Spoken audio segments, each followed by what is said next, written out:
Jadi di sini saya tegaskan dulu. Yang pertama saya tegaskan dulu nih. Saya tidak pernah mau press con, tetapi di sini teman-teman media datang ke sini karena satu alasan. Semalam saya datang ke persidangan Mbak Nikita Mirzani melawan Dr. Reza Gladys. Nah, jadi kalau rekan-rekan wartawan datang ke sini, apa yang mau ditanyakan ke saya? Bang, saya mau nanya nih Bang, dulu kan Abang pernah bermasalah ya Bang sama Nikita Mirzani sampai berseteru.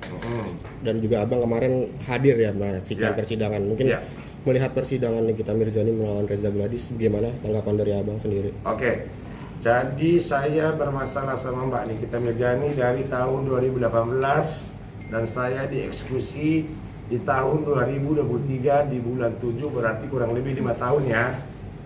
Nah, jadi alasan saya datang kemarin ke persidangan Mbak Nikita Mirzani tidak lain dan tidak bukan hanya mendukung secara kemanusiaan. Artinya apa? Saya sudah pernah merasakan 6 bulan di dalam, itu nggak enak loh, sakit loh, stres loh, semua yang ada habis, begitu. Nah, hati saya sudah memaafkan dia, udah ikhlas lahir dan batin, sehingga saya datang kemarin untuk melihat bagaimana proses persidangan antara Dr. Reza Gladys sama Mbak Nikita Mirzani. Seperti itu. Kalau dari pandangan Abang sendiri di persidangan kemarin ada kejanggalan nggak sih Bang? Abang kan juga orang hukum ya. Jadi begini, saya datang ke sana itu kurang lebih jam 2 pas Dr. Reza Gladys dimintain keterangannya sama majelis hakim, tinggal 5 menit lagi baru saya dengar, masih saya dengar. Jadi saya agak telat kemarin, agak telat. Jadi pertanyaan-pertanyaan dari majelis hakim, dari jaksa, dari Mbak Nikita, dari hakim kemarin kurang jelas, kecuali suaminya kemarin ada sekitar 15 menit saya lihat pertanyaannya itu di situ. Melihat kesaksian suaminya Reza Gladys sendiri gimana sih Bang mungkin Bang? Bukan itu deh. Jadi kalau menurut keterangan suami dari Dr. Reza Gladys, mulai dari ditanyakan hakim, jaksa menanyakan seperti apa awal muasalnya itu. Kalau menurut saya sudah sangat jelas ya, yang diceritakan sama suami Dr. Reza Gladys yang dia ketahui, mulai dari ada namanya komunikasi, ada yang disuruh, ada yang menginstruksi gitu kan. Itu keterangannya menurut saya sudah jelas. Tapi kalau masalah benar atau enggak benarnya nanti kembali lagi ke hakim. Nah, kenapa sampai ke persidangan? Berarti di dalam tahap kepolisian kemarin di Polda ada penyelidikan, mencari alat bukti, ternyata naik penyidikan, ditemukanlah 2 alat bukti untuk mendukung itu, kan begitu. Nah, setelah ditemukan berarti gelar perkara naik tersangka, kan begitu. Setelah naik tersangka baru kemarin dilimpahkan ke kejaksaan untuk tahap 2 untuk disidangkan. Jadi untuk secara prosedurnya SOP-nya menurut saya sudah benar. Kalau masalah materi hukumnya benar atau enggak benarnya nanti tergantung bagaimana pembelaan Mbak Nikita Mirzani sama pengacaranya, bagaimana juga nanti tuntutan jaksa penuntut umum, dan bagaimana nanti finali bagaimana putusan hakim. Kembali lagi putusan hakim seperti itu. Tapi Abang masih menyimpan dendam nggak kepada Nikita? Oh enggak. Ngapain gua dendam sama dia? Orang udah ikhlas kok. Kasihan tahu. Ada niat ngebantu nggak sih Bang? Tadinya ada mau niat. Jadi gini, saya sama Bang Fahmi itu udah berteman. Kemarin pun Bang Fahmi begitu aku datang, Bang Fahmi nalamin aku sama timnya semua. Dan 2 bulan lalu saya ke Polda, Bang Fahmi juga nalami saya juga. Bang, melihat kemarin di persidangan ada pengawalan. Ini itu seperti apa, Bang? Pengawalan dari mana itu? Dari pihak sana. Dari siapa? Reza Gladys banyak dikawal. Abang kemarin ada di Saya sana? kenal. Kemarin Abang di sana? Saya kenal, saya salaman juga Bang kemarin itu. Ya kan yang namanya pengawalan itu ya biasa-biasa aja sih. Nggak ada yang spesial sih. Karena kan negara ini negara Indonesia. Artinya apa? Kalau misalnya dipakai siapapun yang di sana kan ada oknum polisi juga. Nggak ada masalah sih menurut gua. Bang, ini kan kasus pemerasan ya, tapi malah bahasnya seringnya skincare ya. Menurut Abang gimana? Keluar jalur gak sih Bang mungkin dari kasusnya? Ulang-ulang pertanyaan gimana? Ini kan kasusnya pemerasan bang, tapi malah kemarin di persidangan selalu bahasnya skincare. Nah menurut abang sendiri gimana mungkin? Kurang jalur nggak? Oke, karena kalau aku lihat berita di TikTok, aku lihat berita di sosial media yang lain, muasalnya itu kan memang dari skincare kan, dari skincare yang dimana skincare itu ada yang namanya dokter siapa itu lupa namanya, nggak usah disebut namanya itu, dia yang suka mereview. Nah sebenarnya kan siapapun nggak boleh mau review. Karena apa? Karena ada badan yang jelas BPOM. Kan begitu. Mulai dari situ ya mungkin terjadi pemerasan tadi karena akibat menurut dokter ini inoperklem, ini merkuri, bagaimana kita cara duit, mungkin seperti itu. Tapi menurut abang BPOM apakah bisa juga untuk menjadi saksi ahli di dalam Wajib. Kenapa wajib? Karena itu udah menjadi haknya dia menjelaskan.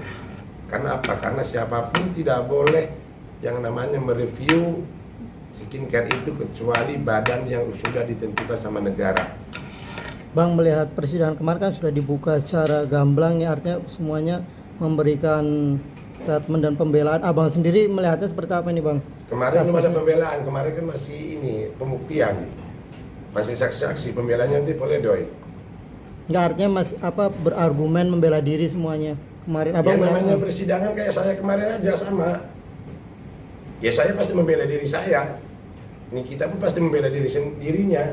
Karena menurut dia bukan seperti itu. Tapi si Reza Gladys juga sama suaminya, sama jaksa yang ditunjuk sama negara, berhak juga untuk membela. Ini yang benar, kan gitu. Sekarang adu-adu data, adu bukti, kan gitu.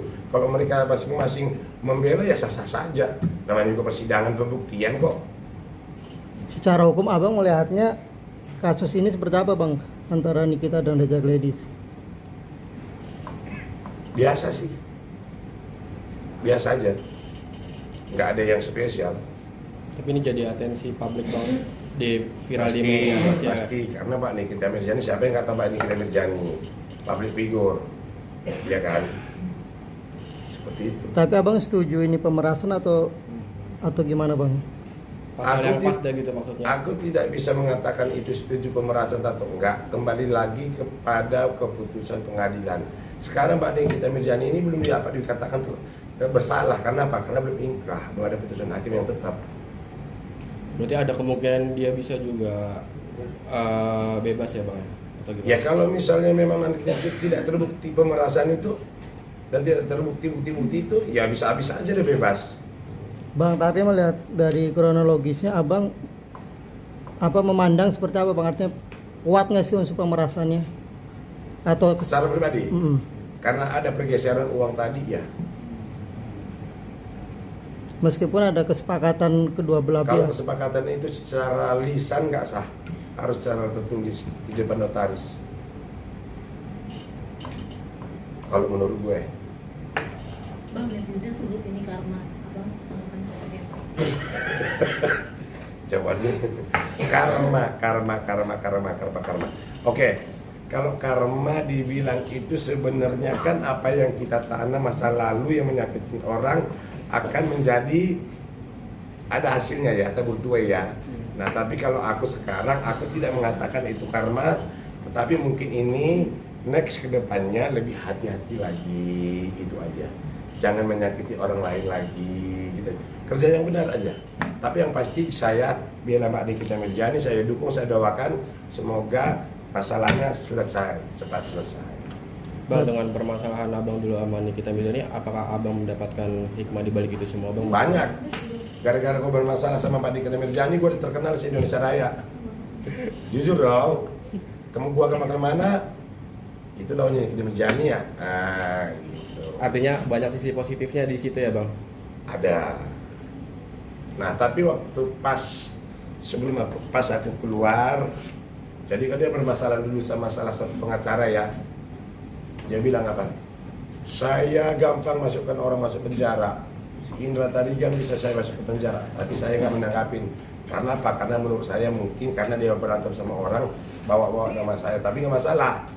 It's okay, nggak masalah, tapi nggak pernah saya tanggapin. Nah, tetapi karena dia karena dia sekarang posisinya sekarang lagi terpuruk, masuk penjara. Saya pernah merasakan 6 bulan. Jangankan 6 bulan, 3 hari aja lu di penjara itu rasanya gila kok. Abang siap kawal persidangan kita misalnya sampai pasti. selesai apa gimana? Pasti. Apa sih yang abang inginkan dari kasus ini mungkin? Saya inginkan adalah sebagai praktisi hukum, kalau memang dia bersalah hukum, kalau memang dia tidak bersalah dilepaskan. Itu saja. Berarti abang menginginkan hukum secara transparan ya bang? Oh iya dong. Karena negara kita sekarang, hukum negara sekarang ini kan agak sedikit kacau ya. Gitu. Terakhir kali. Ini masih ada pertanyaan? Any question? Tapi sidang selanjutnya Datang. Tapi untuk saat ini abang di posisi Reza Gledis atau Nikita bang? Nikita Mirjani. Oh Nikita. Yes. Oh. Tim NM berarti ya bang Indra ya? Yes. Ada pesan mungkin buat Mbak Nikita Mirjani, semua masalah, semua problem yang ada di dunia ini hanya sementara. Saya melihat diri saya sendiri, sewaktu saya masuk di dalam 6 bulan ini masuk bersama Pak Nikita Mirjani, saya pikir dunia saya akan berakhir. Ternyata enggak. Dunia ini sementara. Persoalan ini tidak selamanya terjadi kok. Pasti ada penyelesaiannya. Bang, apa alasan abang justru mendukung Nikita Mirjani? Apakah dari sisi hukum Nikita Mirjani masih? Kalau dari segi hukum tadi dari awal aku bilang itu pembuktiannya nanti ada di pengadilan. Jaksa, pengacara, saksi ahli, hakim nanti yang memutuskan. Yang pasti hakim memutuskannya kan. Nah, kenapa saya mendukung Mbak Nikita Mirjani secara kemanusiaan? Contoh, yaitu perempuan single factor, anaknya ada 3. Itu. siap? Oke? Oh.